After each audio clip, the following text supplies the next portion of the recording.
이스라엘의 역사 가운데에 가장 추앙받는 인물 하면 단연 다윗입니다.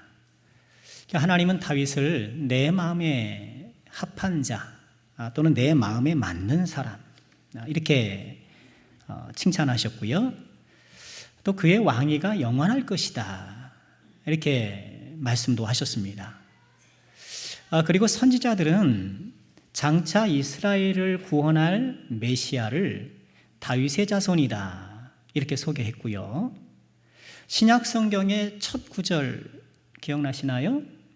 마태복음 1장 1절 아브라함과 다윗의 자손 예수 그리스도의 세계라.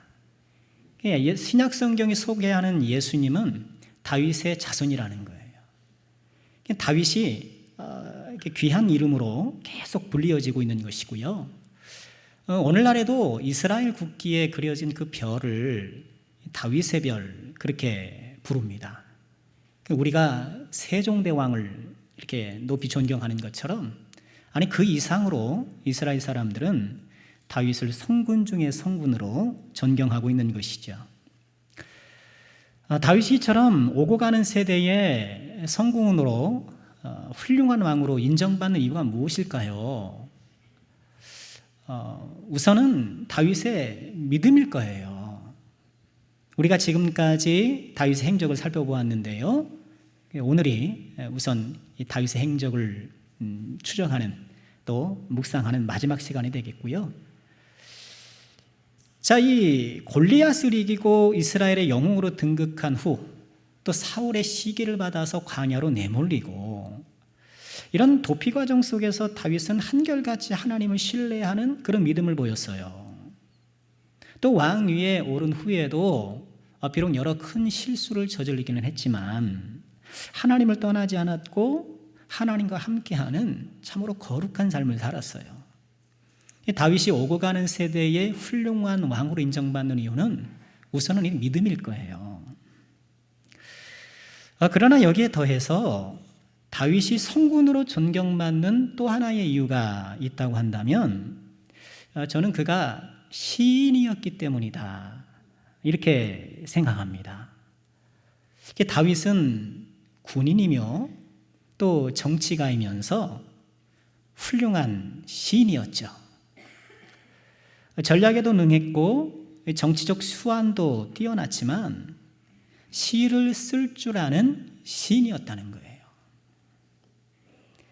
아마도 그것이 그의 통치를 더욱 빛나게 했던 것이 아니었을까.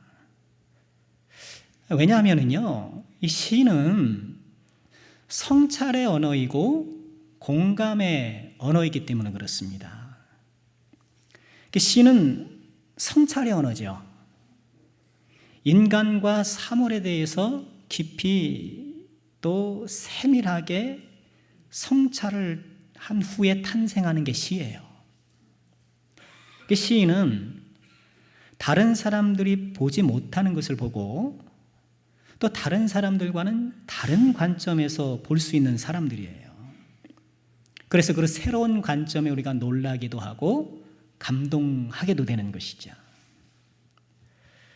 또 시는 공감의 언어지요. 인간과 사물에 대해 깊고도 세밀하게 관찰할 뿐만 아니라 그 속에 깊이 내려가 자리를 잡는 거예요. 어쩌면 공감이라는 그런 단어로는 표현이 부족할 그런 일체감을 이룰 때에 아름다운 시어가 탄생하게 되는 것이죠. 이렇게 성찰과 공감의 능력을 갖춘 왕, 그가 군사적으로, 정치적으로도, 외교적으로도 이렇게 뛰어난 역량을 발휘했지만 이렇게 성찰할 줄 알고 공감할 수 있는 그 능력이 훌륭한 왕으로 인정받게 했던 주요 원인은 아니었을까. 그러고 보면 이 성찰과 공감이라는 것은 우리에게도 동일하게 필요한 영성입니다. 이 세상은 거칠고 또 분주해서 성찰과 공감의 여유를 주지 않아요. 그러니까 하루하루 나에게 주어진 일들을 해내기 바쁘죠. 출근해서 일하고 퇴근해서 또 가정 돌보고 하루하루 일하고 주어진 일들을 해내는 것만으로도 다행일지 모르겠으나 우리는 하나님의 말씀 앞에서 하나님 앞에서 우리를 성찰하는 일을 게을리해서는 안 돼요. 또 성찰을 바탕으로 우리는 공감의 영성을 키워야겠죠. 아유, 목사님, 공감은 무슨 공감? 지금 내 문제도 급하고 나 먹고 살기도 바쁜데 뭐 다른 사람 신경 쓸 일 있습니까? 그러나 우리가 공감의 영성을 갖지 못하면 그리스도의 선한 도구가 되기 어려워요. 우리는 세상이 거칠고 분주해서 성찰과 공감의 여유를 잘 주지 않지만, 그럼에도 불구하고 이 성찰과 공감의 영성을 키워나가면서 이 작은 시인이 되기 위해 노력해야 됩니다. 물론 우리가 유려한 문장을 쓰고 뭐 그런 정말 시인이 되는 것만은 아니겠습니다만, 뭐 시인으로 등단하는 것은 아니겠습니다만, 나를 돌아보고 다른 사람의 마음을 살피는 이런 공감과 성찰과 공감의 영성을 키워나갈 때에 우리의 삶과 믿음이 더욱 아름다워지는 것이죠. 오늘 우리가 읽은 본문 말씀은 이 다윗의 시예요. 시면서도 특히 애가 슬픔의 노래입니다. 왜 지금 슬픔의 노래를 부르고 있나요? 우리 지난주에 살펴보았던 것처럼 이 다윗이 시글락에 거주하고 있었는데 비참한 몰골의 아말렉 청년이 찾아오죠. 이 청년은 기회주의자요, 소설 쓰는 사람. 우리 시인이 나왔는데 이 사람은 여기서 소설은 좋은 뜻이 아니죠.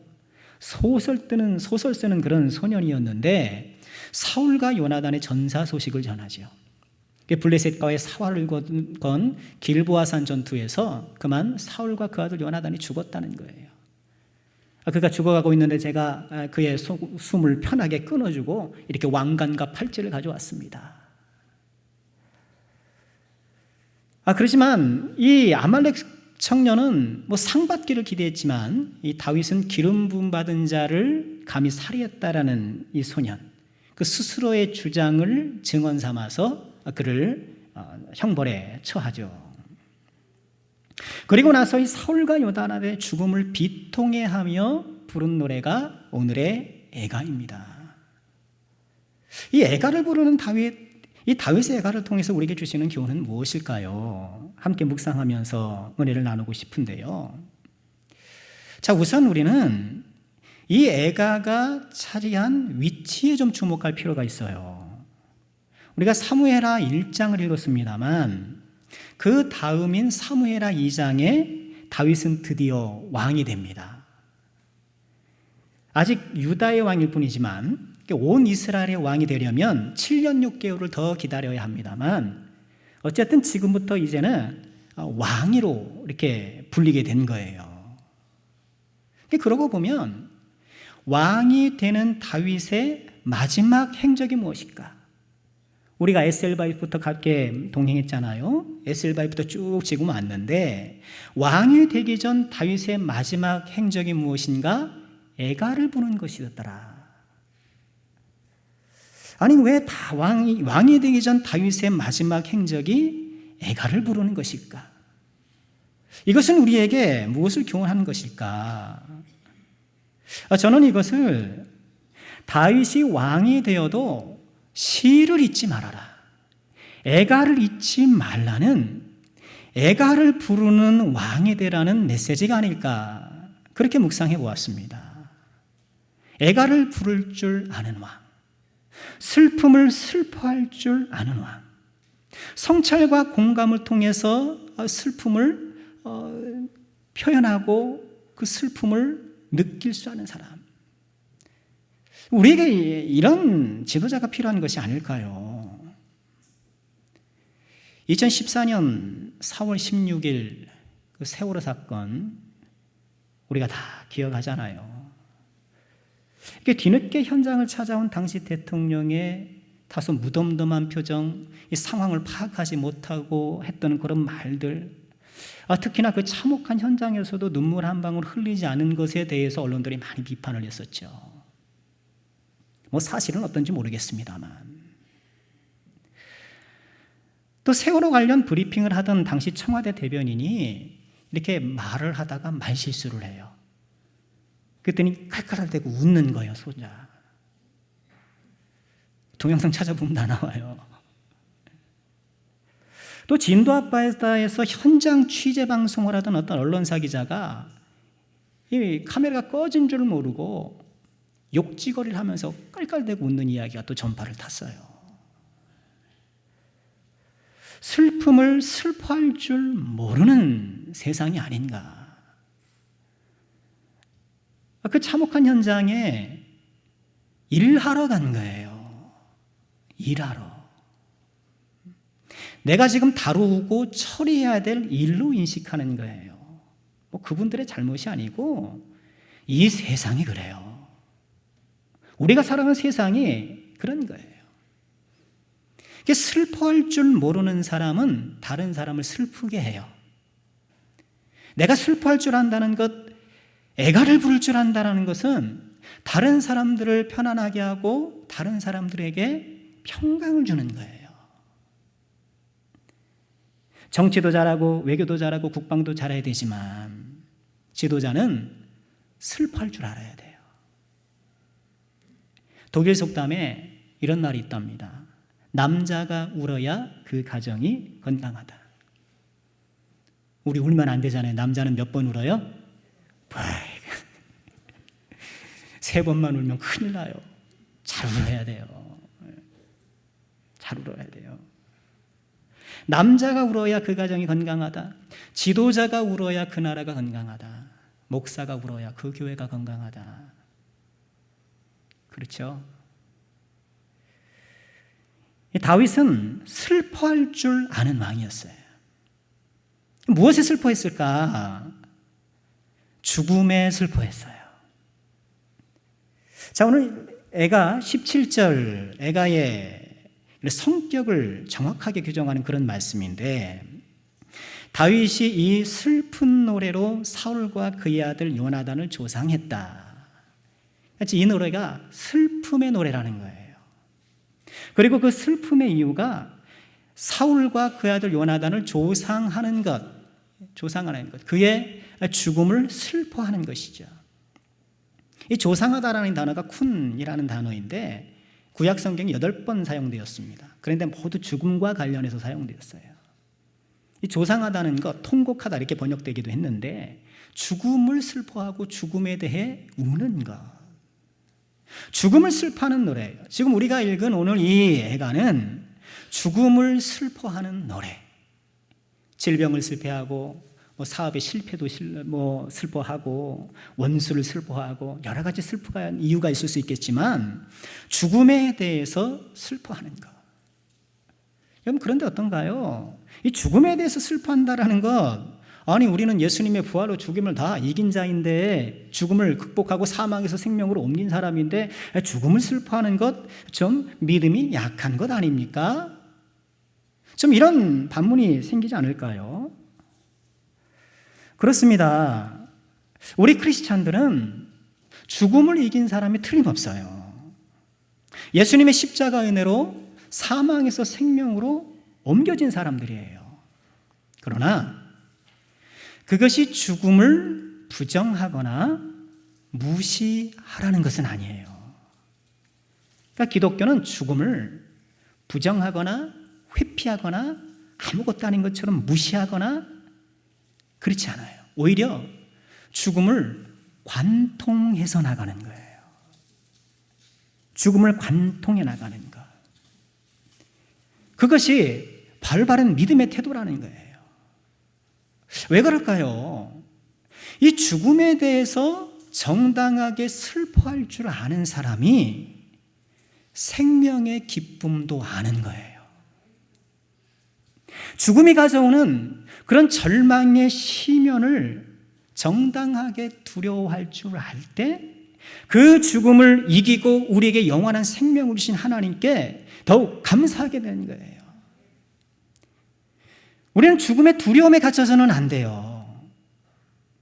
죽음에 벌벌 떨 필요는 없어요. 그러나 죽음을 무시해서도 안 돼요. 뭐 죽는 게 뭐가 무서워, 믿음이 있는데. 물론 그런 믿음의 발언일 수도 있겠으나 죽음을 그렇게 가볍게 취급해서는 안 된다는 거예요. 죽음은 이 세상에 들어와 있는 모든 불행과 고통의 아버지예요. 이 첫사람이 하나님 말씀을 어겨서 이 창조 세계에 사망이 들어왔잖아요. 이 사망이 들어왔다는 것은 단순히 생물학적으로 죽는 그 일이 발생했다는 것이 아니라 사망을 일으키는 사망의 인자들이 이 세상에 주르륵 유입된 거예요. 호박 넝굴처럼. 전쟁이 들어오고 살인이 들어오고 또 가난이 들어오고 질병이 들어오고 이런 죽임을 야기하는 모든 인자들이 죽음과 함께 주르륵 들어온 거예요. 죽음을 무시하고 아무렇지도 않게 여기는 것은 내가 이 세상에 살아가면서 당하는 여러 고난과 시련을 아무것도 아닌 것처럼 여기려고 그러는 거예요. 우리 기독교는 고난과 시련, 죽음을 무시하지 않아요. 거기 갇히지도 않지만 고난에 고통하면서도 믿음으로 이기는 거예요. 죽음을 부정하고 무시하는 것이 아니라 죽음이 가져오는 두려움을 느끼면서도 믿음으로 뛰어넘는 거예요. 그러니 아플 때에 아프다고 해야 돼요. 아플 때 아프다고 해야 치료할 수 있는 거예요. 나는 안 아파, 나는 안 아파, 나는 괜찮아. 이래서는 치료할 수가 없는 거예요. 마음의 상처도 마찬가지죠. 우리 상처를 너무 성급하게 대수롭지도 뭐 그런 것 가지고 내가 상처받나? 나는 뭐 괜찮아. 제가 좀 그랬던 것 같아요. 좀 그런 성향이었던 것 같아요. 저는 성격상 그렇게 쌓아두는 성격이 아니거든요. 그래서 둥글둥글하거든요. 요새는 좀 뾰족해졌습니다만 쌓아두진 않은 성격인데 그럼에도 불구하고 이런 나에게 주는 상처를 그냥 무시해버리면 자칫 내 안에 쌓여서 내 심령을 곪게 할 수도 있어요. 그걸 부정하고 회피하는 것이 아니라 올바르게 처리해야 돼요. 실패를 실패로 인정해야 돼요. 실패는 성공의 어머니야. 그럴 게 아니고요. 물론 실패는 성공의 어머니지만 그러나 실패의 자리에 앉아서 그 실패를 봐야 할 필요가 있는 거예요. 그래야 성공의 소중함을 알아요. 성공의 기쁨은 아는데 소중함을 몰라서 문제예요. 뭐 성공해요. 뭐 일이 좋아져요. 그럼 기뻐할 줄 아는데 그것을 소중히 여기지 못하니까 잘 관리가 안 되는 거예요. 성공을 못해서 망한 게 아니라 성공했는데 성공을 관리하지 못해서 망하잖아요. 대학에 합격하지 못해서 망하는 게 아니라 좋은 대학을 갔음에도 그것을 관리하지 못하고 내가 좋은 성취를 이뤘음에도 불구하고 관리하지 못해서 어려워지는 거잖아요. 죄가 무서운 줄 알아야 용서의 기쁨을 아는 법이에요. 우리가 예배 시작할 때마다 우리가 회개를 하는데 여러분 어떤 마음으로 우리가 회개를 하나요? 예배를 시작하는 그저 시작의 관문인가? 나는 정말 진실한 마음으로 이 짧은 1, 2분의 회개 시간이지만 하나님 앞에 간절하게 회개하고 있는가? 회개가 피상적이고 회개가 진심에서 우러나오지 않는 이유는 죄를 무서워하지 않기 때문이에요. 우리가 즐겨 부르는 찬송가에 뭐가 있습니까? 마귀들과 싸울지라. 2절에 이런 가사가 있죠. 마귀들과 싸울지라 죄악 벗으는 형제여 무섭고도 더러운 죄 모두 떨쳐버리고 무섭고도 더러운 죄 모두 떨쳐버리고 저는 이 가사가 죄의 속성을 아주 잘 말해주고 있다고 봐요. 죄는 무섭고 더러운 거예요. 근데 더럽다라는 것에는 다 공감하고 쉽게 동의를 하는데 무섭다라는 것을 잘 못 느껴요. 죄가 가져오는 우리 영혼의 파괴, 하나님과의 관계에 파괴하고 이 파괴력을 별로 무서워하지 않는 거예요. 더러운 건 싫지만 파괴되는 것에 대해서 무감각해요. 근데 이 파괴력을 봐야 돼요. 죄가 가져온 이 파괴력을 보고 거기에 무서워할 줄 알아야 돼요. 사람은 가만 보니까 더러운 집에는 살아도 무너지는 집에서는 못 사는 거예요. 더러운 집에는 살아도 무너지는 집에 못 사는 거예요. 죄가 가져오는 그 파괴력과 그 무너짐을 인식할 때 비로소 우리가 더 하나님 앞에 간절히 회개하고 거룩하게 살려고 노력하게 되는 것이죠. 마찬가지로 우리가 죽음을 두려워하고 정당하게 슬퍼할 줄 알아요. 여러분 오해하지 마시길 바랍니다. 이건 죽음에 대해서 우리가 저 자세가 아니라 이 죽음에 대한 두려움을 믿음으로 통제된 두려움이에요. 믿음 안에서 통제된 슬픔이에요. 이런 두려움과 슬픔을 믿음 안에서 통제할 수 있을 때 생명을 기뻐하고 나에게 주신 생명의 구원을 소중히 여기는 것, 죽음이 얼마나 두려운지를 알아야 나에게 생명 주신 것이 얼마나 귀한지, 지금 나에게 주어진 생명이 얼마나 귀한지를 알고 이것을 잘 가꾸고 관리하는 거예요. 가끔 그 장례식을 천국 환송 예배 이렇게 부르는 교회들이 있어요. 무슨 뜻인지는 잘 알겠어요. 어떤 마음인지. 말 속에서도 벌써 느껴지는 것 아닙니까? 장례식이 천국 환송 예배인 것은 사실이지만 자칫 장례식을 가볍게, 그러니까 죽음을 가볍게 여기게 할 수도 있지 않을까라는 생각을 저는 해봐요. 장례식은 죽음에 대해 정당하게 슬퍼하는 자리예요. 그리고 그 죽음을 넘어 우리에게 주시는 구원을 바라보는 시간인 거예요. 천국 환송 예배가 틀렸다, 잘못됐다.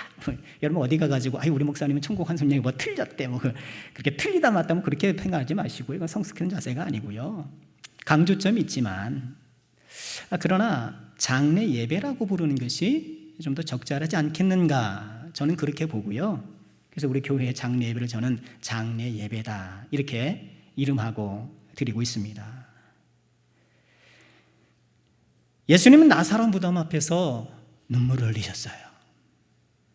좀 지나면 불러내실 건데, 그렇잖아요. 좀 지나면 불러내실 건데, 아니 저 같으면 무슨 눈물이 납니까? 내가 좀 있으면 너희들 깜짝 놀라게 해서 내가 불러낼 건데 뭘 눈물을 흘리십니까? 그런데 이 사람들의 심령과 인생 가운데에 그늘을 들이오고 있는 이 죽음과 사망의 정체를 보시고 안타까운 눈물을 흘리시는 거예요. 예수님께서 십자가에 달려 돌아가심을 앞두고 겟세마네 동산에서 간절히 기도하셨어요. 아니 3일 뒤면 부활하실 것인데 뭘 그렇게 거기 기도하고 뭘 그 이 잔을 내게서 옮겨달라 그 얘기를 못하라 하셔요. 부활하시고 뻔히 아시는데. 예수님은 생명의 주인이시요 부활의 주님이시만 그 생명과 부활 안에서 죽음의 두려움과 슬픔을 정당하게 느끼고 그 안에서 신음하는 사람들의 아픔을 공감하시고 그들을 사랑하실 수 있으셨던 거예요. 믿음은 죽음이 뿜어내는 그 두려움과 한계를 믿음으로 통제하면서 정당하게 슬퍼할 줄 알아야 돼요. 오늘 다윗의 애가를 보면 아주 중요한 특징이 있어요. 하나님이라는 단어가 등장하지 않아요. 여호와 이런 거 없어요. 쭉 읽어보면 두 사람이 죽었다, 나는 슬프다 이거예요. 죽음과 비통함만 이 애가에 가득 차 있어요. 그러면 이것이 다윗이 믿음 없는 행위인가요? 하나님이라는 단어가 없고 온통 죽음에 대해 슬퍼한다고 해서 다윗이 믿음이 부족하다고 하는 사람은 아무도 없어요. 맞아요. 여러분 입만 열면 하나님, 일만 열면 믿음, 일만 열면 예수님 이렇게 얘기를 해도 입에 예수님을 달고 살아도 믿음 없이 살아가는 사람이 있고요. 예수님, 하나님, 믿음 이런 거 입에 달기 어색하면서도 하나님 뜻대로 사는 사람이 있는 거예요. 죽음을 슬퍼할 줄 알 때 비로소 다른 사람의 고통과 상처와 아픔을 공감할 수 있는 거예요. 이 다윗의 애가가 위대한 게 그거예요. 지금 왕이 죽음에 대해서 슬퍼하고 있는 거예요. 함께 이 고통과 상처와 아픔을 공감해주고 있는 거예요. 나의 고통으로 눈물을 흘려보지 못한 사람이 다른 사람의 고통에 어떻게 눈물을 흘리겠습니까? 나의 슬픔에 울어보지 못한 사람이 다른 사람의 슬픔에 어떻게 울어줄 수가 있겠냐는 거예요. 죽음에 대해 슬퍼하고 눈물을 흘릴 수 있고 애가를 부를 수 있는 사람이라야 하나님의 위로의 사자가 될 수 있는 거예요. 지금 다윗은 왕이 되는 자리로 나아가고 있는데 왕의 자리로 나아가 있는 그 순간에 애가를 부르고 있는 거예요. 애가를 부르며 왕의 자리로 나아간 것처럼 우리도 애가를 부르며 하나님의 자녀의 자리로 나가야 되지 않을까. 그래서 다윗이 애가를 부르는 성군이 되어서 온 이스라엘을 평화롭게 다스렸던 것처럼 우리도 애가를 부르는 하나님의 자녀가 되어 이 고통스러운 세상 가운데 하나님의 위로의 사자가 되어야 되지 않을까. 애가를 부르는 하나님의 자녀가 되어서 생명과 구원의 소중함을 알고 나아가 이 세상을 위로하는 위로의 사자 역할을 감당하는 저와 여러분 우리 모두가 될 수 있기를 주님의 이름으로 축원합니다. 오늘 말씀은 또한 우리에게 애가를 부르는 삶을 살라라고 교훈합니다. 18절 말씀 보실까요? 이렇게 애가를 불러 애가로 조상하고 명령하여 그것을 유다 족속에게 가르치라 하였으니 곧 활노래라 야사라치기 기록되었다. 다윗은 본인이 이 애가를 불렀을 뿐만 아니라 이 노래를 유다 족속에게 가르치라 이렇게 얘기를 합니다. 애가를 부를 수 있는 성찰과 공감의 이 거룩한 감수성을 본인만 소유하는 것이 아니요 유다 온 족속이 소유해서 애가가 확장되어서 백성들의 삶 속에 자리 잡기를 원하고 있는 거예요. 그렇습니다. 애가는 단지 죽음뿐만 아니라 우리가 살아가는 삶에 자리 잡는 것이 되어야 돼요. 아이고 목사님 맨날 웃고 싶어요. 맨날 즐겁고만 싶어요. 맨날 좋은 일만 생기고 싶어요. 아닙니다. 우리 삶은 애가를 부르는 삶이 되어야 해요. 다윗은 하나님과 동행하는 삶을 살았는데 그 임마누엘의 삶 속에서도 항상 애가가 있었음을 봅니다. 애통하는 삶을 살았어요. 무엇 때문에 애통했나요? 지금까지의 다윗을 보면 두 사람 때문에 애통했어요. 사울과 요나단이에요. 사울의 미움 때문에 애통했고 요나단의 사랑 때문에 애통했어요.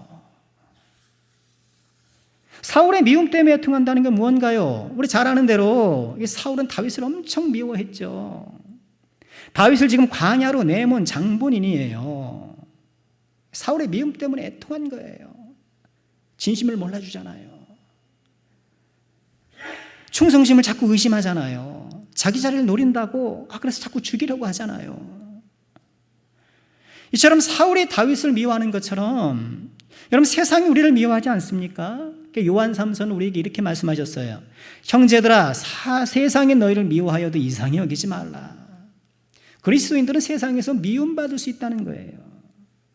그렇죠? 세상이 여러분을 미워해요. 우리를 미워해요. 세상이 우리를 잘 협조해 주지 않아요. 협조해 주지 않아요. 내 뜻대로 따라주지 않아요. 특히나 믿음으로 살아가는 때 믿음으로 살아가라고 할 때에 대단히 비협조적이에요. 그 믿음을 내려놓고 가면 편할 때가 많은데 믿음을 들고 갈 때에는 불편할 게 많아요. 미움을 받기 십상이에요. 세상이 나를 미워하고 돈이 나를 미워하잖아요. 돈이 나를 무척 미워해. 나는 그 품에 안기고 싶은데 그렇게 내가 따라다니고 그렇게 내가 가까이 하려고 그러는데 왜 이렇게 나만 피해 다니나 몰라. 돈이 나를 미워해. 친구가 나를 미워하고 미움이 나를 미워하고 애통하게 되는 거예요. 그런데 다윗은 이 사울의 미움을 애통해하면서도 그 믿음에 따라 살질 않아요. 나를 미워하네. 그 미움에 반응하고 그 미움에 따라서 뭔가 조치하고 이렇게 하지 않는 거예요. 사울이 그를 미워했지만 오히려 그런 사울을 기름 부어 세우신 하나님을 따라 살아가는 거예요.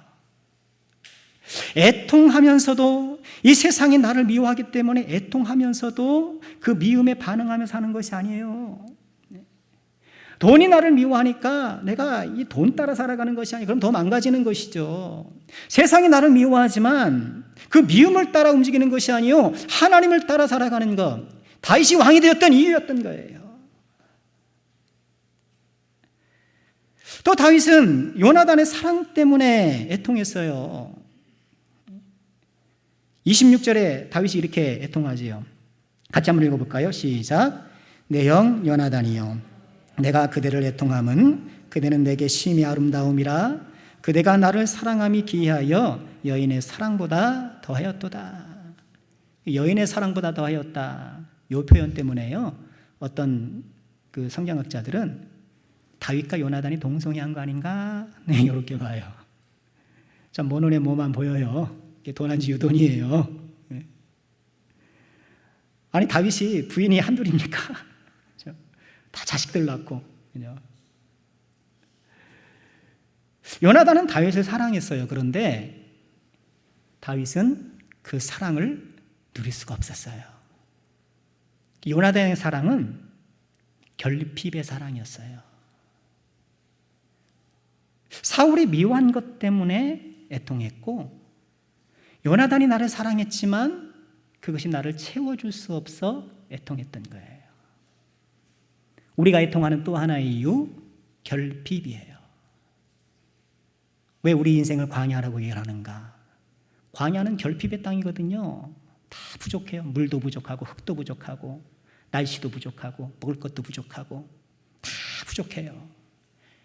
우리 광야를 살아가면서 우리가 얼마나 부족한 게 많습니까? 지혜도 부족하고 지식도 부족하고 경험도 부족하고 사랑도 부족하고 믿음도 부족하고 돈도 부족하고 다 부족한 것뿐이에요. 근데 이 세상에서요, 내가 충만하기를 바라는 것은 불가능한 일이에요. 나를 채워주는 것은 없어요. 이걸 알고 이 세상을 살아야 되잖아요. 여러분을 채워주는 게 뭐예요? 한때는 채워주는 것 같은 느낌은 있을 수 있지만 그것이 나를 채워주지 못해요. 이 사람이 나를 채워줄 것 같아서 결혼했잖아요. 그때는 그럴 것 같은데 어떻게 채워지세요? 근데 표정이 왜 그래요? 채워져요? 첫 아이를 낳았을 때 세상을 다 가진 것 같잖아요. 그 아이가 우주잖아요. 근데 그 녀석이, 그 자식이 나를 채워줍니까? 뺏어가지. 첫 월급 탔을 때, 첫 집 장만했을 때 얼마나 뿌듯하고 감사합니까? 그 채움이 오래가요?